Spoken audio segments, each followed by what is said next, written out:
and welcome back to the Modeling Success in Action podcast. I'm your host, Jessica, and today I am joined by Dasha Maslennikova. Now, Dasha is the clinical director and co-owner of Symmetrics Kinesiology.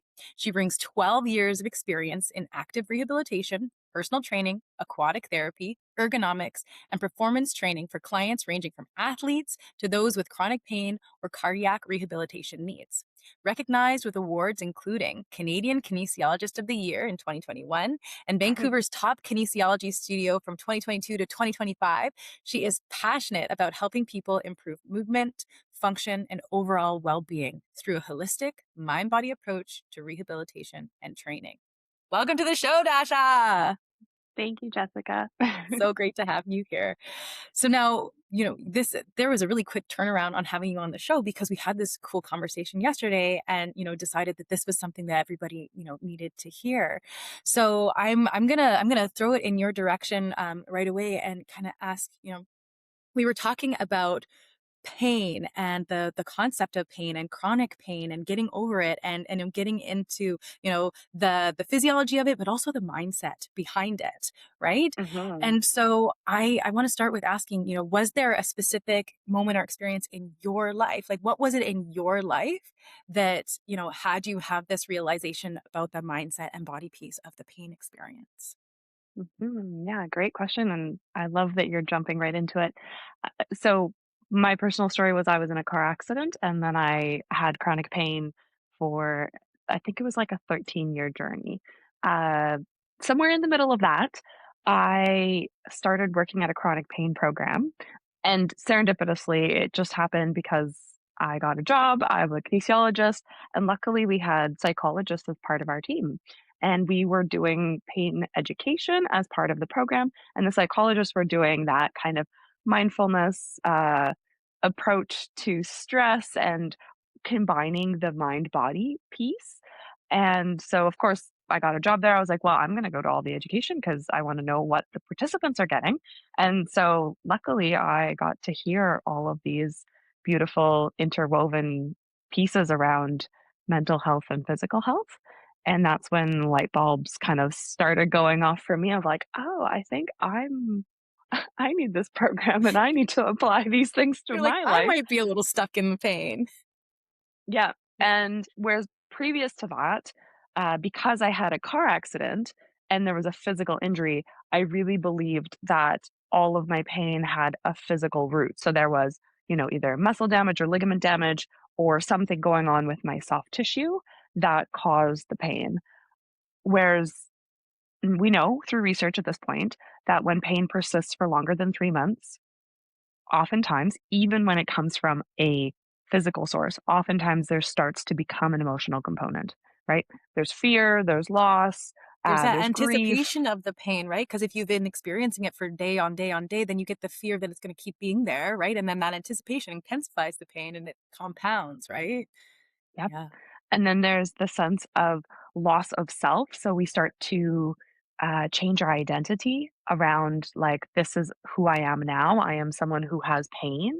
And sometimes that can, yeah, really become this much more ingrained physical, mental piece that's much harder to untie. Like the woven complexity of this pain experience, and it's no longer just the like physical body and just the injury, but so much more, and so much more around identity and um, confidence and the willingness to engage.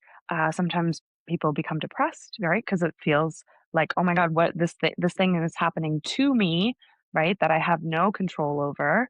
And yeah, and then you and I started talking about that idea of victim, right? We kind of Mhm. start to get into the victim mindset where it feels like, yeah, life is happening to me. There's nothing I can do about it.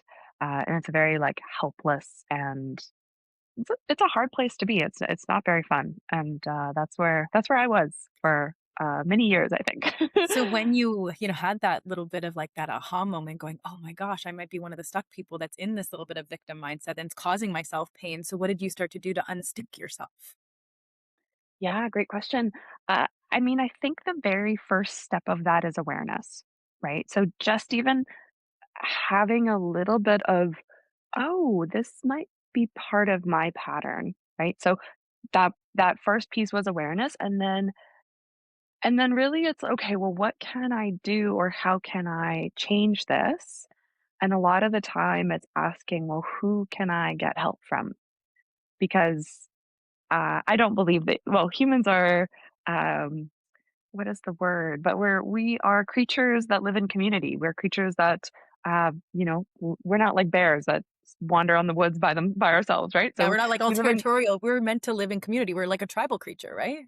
tribal creature. That's exactly what I was thinking of. Yeah. Yeah. And so asking for help and asking for guidance, asking for others that may know more about this to try to start to get that mirror, right? Mhm. Whereas when it's just me in my own head, it's really hard to know how am I speaking that maybe is where are my belief systems? How am I getting in my own way?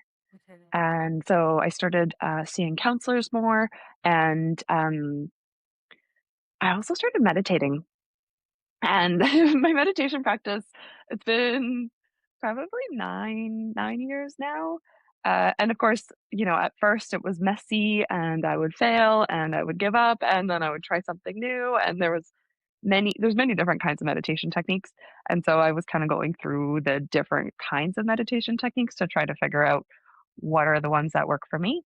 But meditation is a great way to like sit with your own thoughts, even Mhm. though very challenging and very uncomfortable, can be a really good um, kind of connecting. Like, how is this thought changing my behavior, or what are my beliefs around this, and how do I believe something different, and can I believe something different? Mhm. Yeah, I love meditation. I mean, meditation is a form of hypnosis, of course, the Mhm, outcome of meditation is to be present. That's, whether it's presence with your breath or your thoughts or what, that's the outcome of meditation, right? yep. And it can be really, really useful for like hypnosis in any way, like meditation or any kind of nervous system like down regulation practice, Mhm, because then we're already lowering that like pain. Because when you're relaxed, right, when you've got that relaxation hormone flowing through the body, the pain is mhm, lessened. Right. So even that totally. Yep. alone, just like having people calm down about it can make it more comfortable and more tolerable. Yeah. Yeah, and that's like a perfect thing that I try to help my clients learn is what does it feel like when I'm upregulated and how does my pain response and my body and what does that feel like, right? Is there more tension? Is there more pain? Am I yeah, what is that experience like? And then what happens on the other side, the flip side when I'm more relaxed and what does that feel like? And are there ways that I can bring more of that into my life. So, one example for myself, which is like really sometimes a little bit embarrassing to talk about, but it's a great one. I bike everywhere, and so there's so many times when you're on a bike and some car like runs a red light or runs a stop sign or like someone swings a door open really hard, and you're like terrified for your life, right? Your threat response is going like, ah, I almost died. And so there were these moments where I would like, "Ugh," and then get really upset, really angry, and I would just be like this like ball of tension, like, "Oh my god, that person, they almost killed me. I feel so upset." And I would carry that like Mhm. on my ride. And so there was a practice that mindful practice that I implemented where I was like, okay, these things are going to continue to happen because accidents and, sometimes people aren't aware of you and sometimes people are also in a rush and just is. But I don't want to carry that for longer than a block.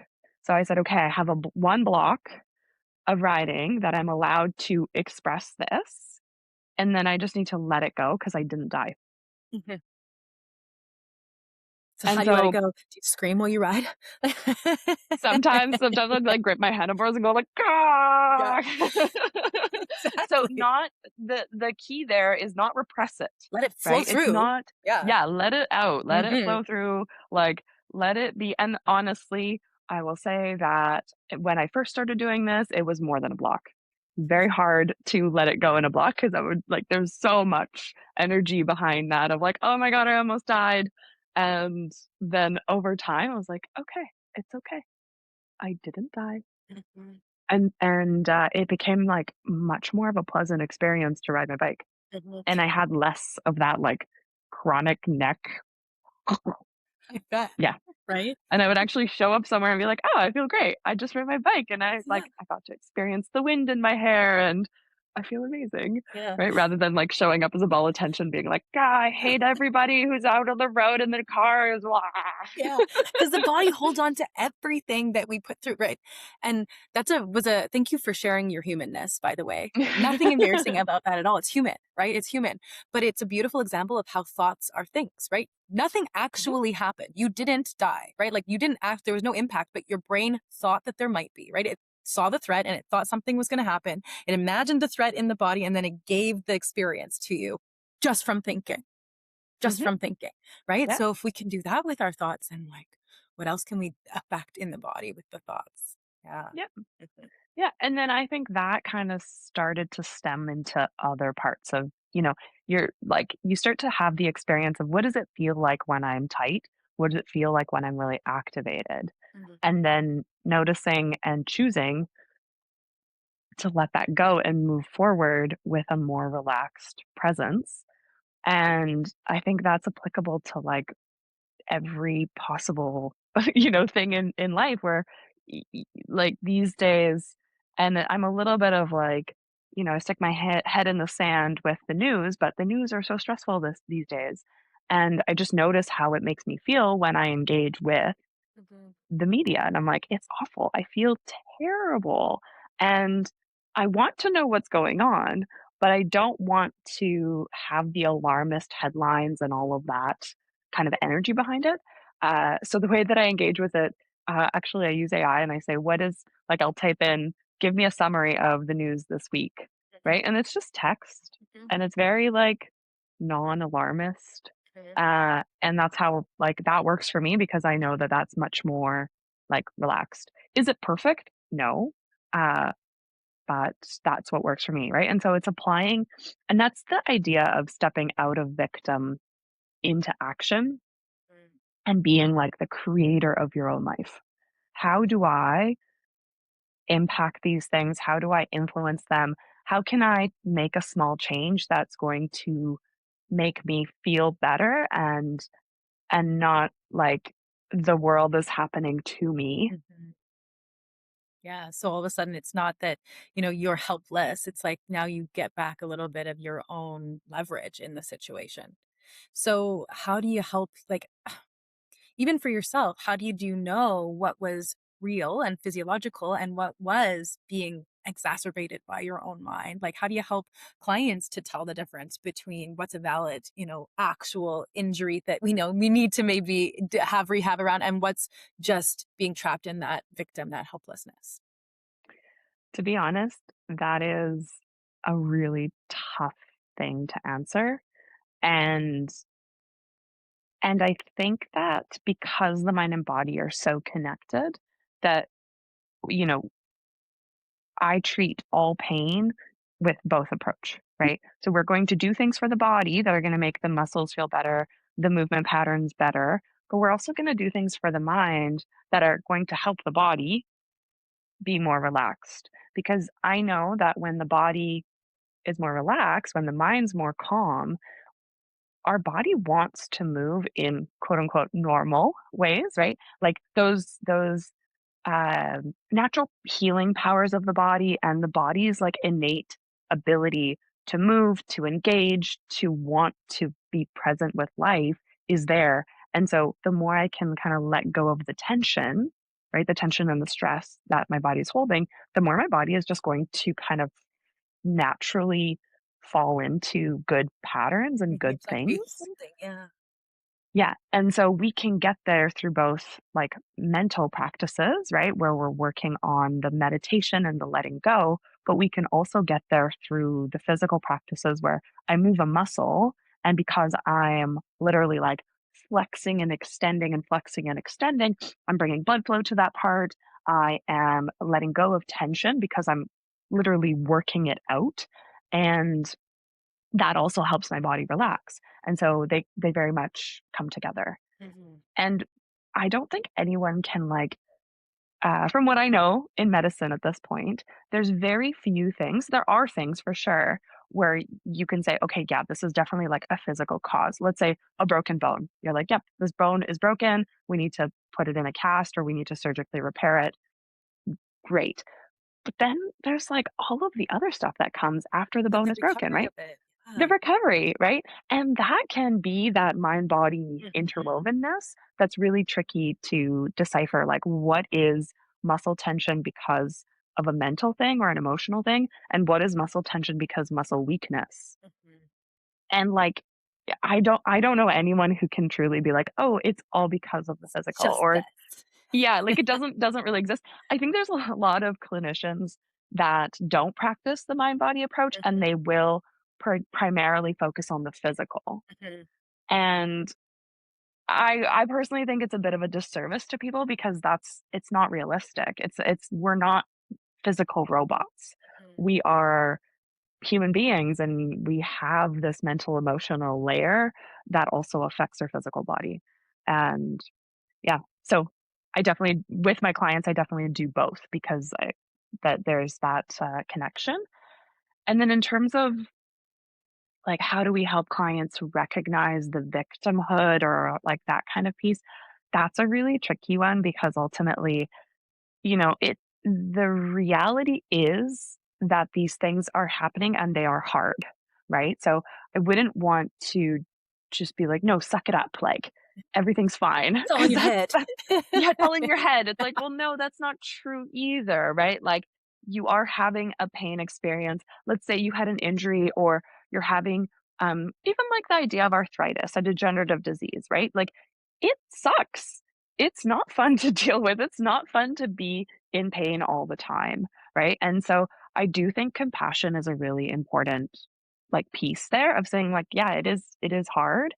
And then also the experience of again, like if I sit in that woe is me, what does that feel like? Mhm. It's not really fun, right? No. Like feeling helpless is also a particular experience in the body that's very kind of like heavy and immobilized, right? And it also doesn't feel good.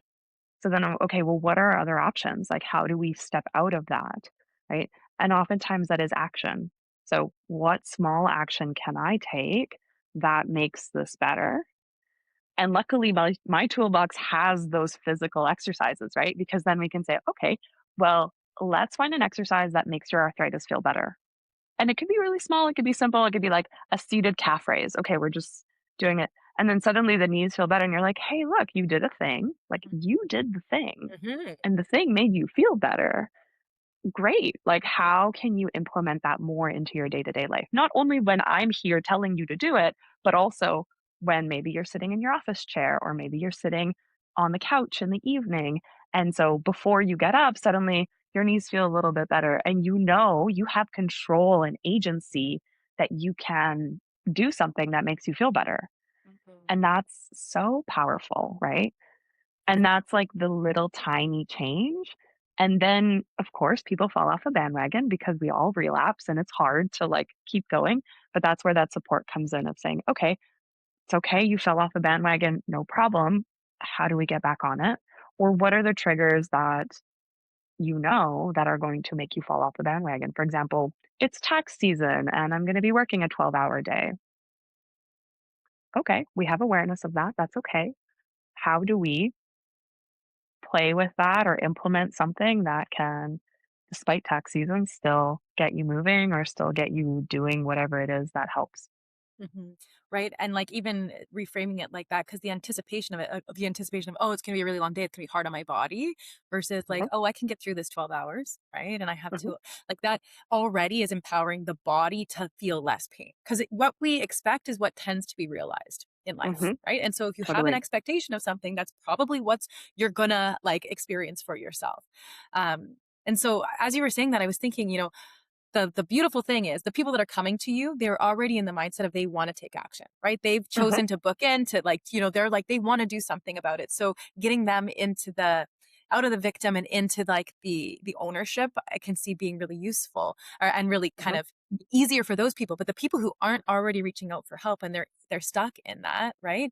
Often there's Mhm. a positive intention to that victimhood, right? Maybe they're getting extra attention from a spouse. Maybe it lets them off of work, right? Maybe having that long-term pain makes it so that the whole family's nicer to them, like whatever, right?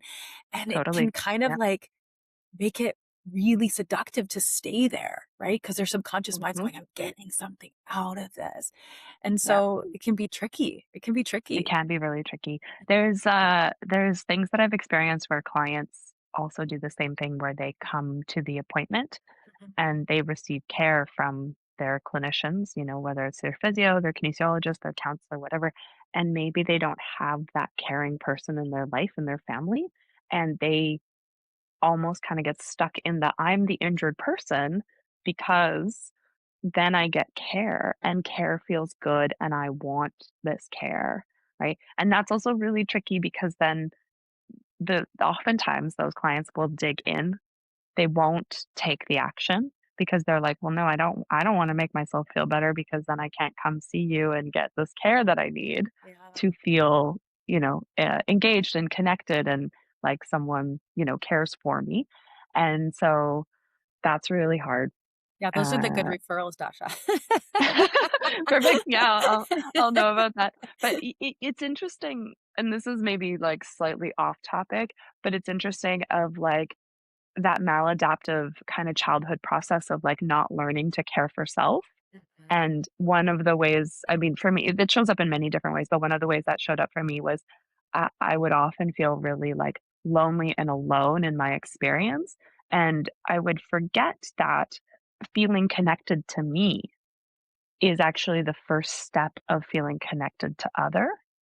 And so it was like this really interesting thing of learning to like connect into myself that would then um, kind of, I don't want to say like, but be able to process the loneliness basically. Because then it's like I would get connected into me, I would feel how it feels to feel lonely, and then it would like dissipate and go away. And I Mhm. would just make move on and want to then call a friend or whatever it may be. So it was really interesting of like how do and this relates for me into the process of like how do I care for myself, right? Because I am responsible for me, right? Yeah. Not any of my clinicians, not and so the more we can learn that piece, I think then things fall into place, Yeah. right? Because it's like, what do I do? There's so much stuff out in the world that we have no control over, right? All of the things, the accidents that happen to us, the people in our lives, like all of that stuff.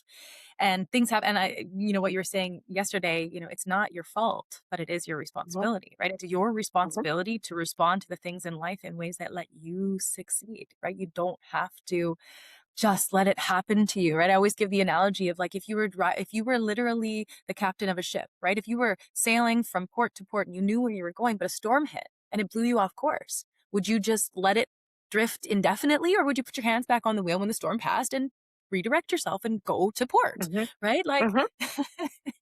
it Yeah. seems really strange because a lot of the time in real life we just throw our hands up and go, well, I guess I'm here now. Yeah. Yeah. And that I think comes into a it could be an adaptation of like learned helplessness in childhood, right? And not to say that everybody has this or that everyone who's a victim has this, but sometimes we can learn these patterns in childhood where, we are more helpless, right? Because we're just placed into these families, things are just happening, right? And it's like you don't have the ability to take action.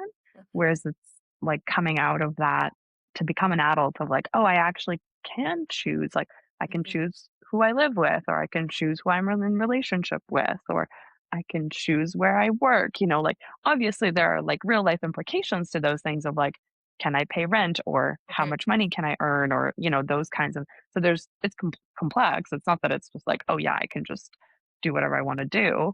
But ultimately, yeah, as an adult, there are a lot of choices. There really are, right? And if you can appreciate that, then it's like it feels like freedom, right? Mhm. But, you know, the alternative is feeling like you're trapped, like you're stuck. right? Mhm. So if somebody wanted to step into your model of the world about this and get unstuck and, start to take back control of the experience that they're having in their body so that they can follow through with whatever it is, whether it is rehab or something else that's going on. Hopefully this conversation can be their little lightning bolt moment, just like you had. So where would they start? What would be the first, what are some basic small mindset or behavior challenge, like the steps that they can take to go in this direction? Yeah, that's a tricky one in the sense that it depends on where they're at, right? Everyone's gonna be starting from a slightly different place. I think mindfulness, though, is an amazing tool. Even just pausing and noticing, "How do I feel right now?" Like, "What do I feel in my body?" Like, "What is my body asking me for?" Sometimes it's like, "Oh, a glass of water." Right? Like, sometimes it's like, it's so simple, but drink the glass of water. Yeah. Yeah, exactly. Right? So I think that, like, that is, like, the easiest, thing in terms of cost and time, right? It's your body is present with you at all times, and I'll also acknowledge that sometimes that is a really hard and scary thing to do because our bodies are they carry things and they might carry a lot of stuff from the past that feels really hard to deal with. And so it is like opening a can of worms. So at that point, I would encourage people to ask for help. So finding someone who can help them get into their body in more safety and whatever feels, I would say, whatever feels inspirational, right? There's so many different practitioners out there that can help with like similar ideas, right? So whether it's like physiotherapy or counseling or a hypnotist or a kinesiologist, a mindfulness coach, someone who teaches meditation, like maybe it's a retreat. There are so many different ways and modalities of how to kind of start to move the needle into that way. Uh, and that just by doing that, right, you're taking action. You're like, Mhm. "Oh, how do I want to change my life? And how do I want to improve?" Um, yeah. And I might even add there too, don't get disheartened if the first thing you try isn't the magic bullet, right? Because I have a client right now and she herself is a counselor. She works in the counseling world. She's had lots of Mhm, counseling like herself, right? mhm, And she had a sports injury, and she's been a high intensity athlete her whole life and she's wanting to keep training and keep going, but after mhm, that injury, physically she healed, but mentally there was fear and it was causing, pain and stiffness and not limited the mhm, mobility of it, right? And it was because of the expectation, the anticipation of not wanting to hurt herself again or going that mhm, far or push the body, right? So even with all of that, the counseling that she had and the experience and the tools that she even had in her own, toolkit, mhm, reaching out for other help. So, let's say you do, you go and you see, that physio and you start to rehab and the body's doing well, then maybe you need counseling or maybe you need mhm. hypnosis, right? So don't get disheartened if the first thing is not the thing. Totally. Yeah, Yeah. I've had in my chronic pain journey, which was like a 13-year journey, I've had many clinicians, Mm, many different physios, a few different kinesiologists. I think at this point I've seen 7 different counselors. I've seen yourself, Jessica, for hypnosis, which was really helpful. I've done acupuncture. I've done 3 10-day meditation retreats. And so just through the years, right, depending on where I was at and what I was connecting with or what I felt like was the right next step. Sometimes it was just serendipity of like who I met. Like I would be at a party and I would meet someone, and or actually 6 years ago, one of the things I haven't mentioned, but I was at a party and one of my friends mentioned breath work, and I was like, oh, that sounds really interesting. And so then I asked him like, is there a future workshop coming up?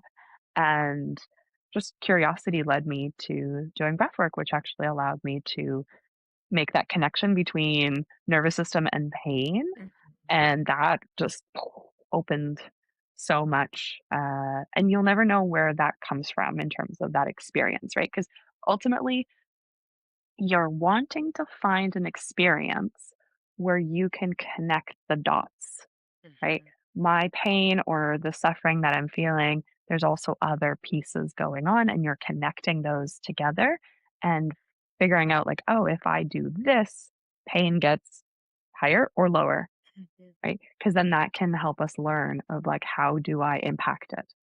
Yeah, yeah. Anybody who's at home and wants to try this out for themselves, you can have an experience even if you're not in pain currently. You can do it with really ice cold water. You can play Oh, around with activating yourself or calming yourself before you put your hand in some ice cold water and see, where the pain tolerance is and how long you can hold it in the water. Therefore, based on those two different states of nervous regulation, which is kind of cool. So you can do an totally. experiment at home. Yeah. So if you want to try that out Yeah. for yourself. Changing how you breathe Mm, before you yeah, put your hand in, yeah, yeah. definitely Or will even changing your change. mental state, right? Get mad about something, then put your hand in the water. Get calm about something. Laugh about something, right? Like play around with the mental state and the body and how you're experiencing things, right? Because laughter really can it's an awesome pain tonic, right? Yeah. Could I tell you more about that? I recently learned. So when we laugh, it actually jiggles our internal organs in a painful way, and we release endorphins to block the pain of the jiggling. So that's And numbing pain everywhere.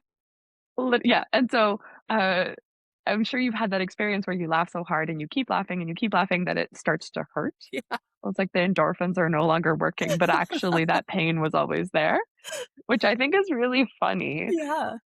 That's So yeah, literal laughter helps with pain. I love it. We're toughening the body up with the laughter, right? So good. Okay. Well, thank you so much for being on here, Dasha. I really appreciate this conversation, you taking the time to share your model of the world with us. And like I say, hopefully everybody who tunes in lets this be, their eye opener moment that they really have more control over their bodily experiences than they may be giving themselves credit for. So if Yeah, anyone and I would say last one is you probably know someone who is a little bit stuck, and I would hope that you would share this with them Mhm, because there are definitely folks in our lives that are struggling, and so often I see it where it usually comes from a physical thing, whether they hurt their neck when they were a teenager or they were in a car accident or whatever it is. So they really fall into that, oh, it's physical.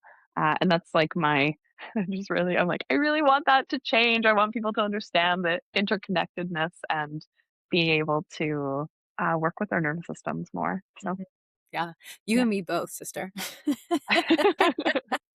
So if anyone wants to connect with Dasha, I'm going to leave all of the details below in the caption so you can reach out and connect and follow through. And if you've got that friend who is stuck, share this with them and they can reach out to Dasha too. So thank you all for being here. Thank you, Dasha. I appreciate you. Thank you, Jessica. Yeah.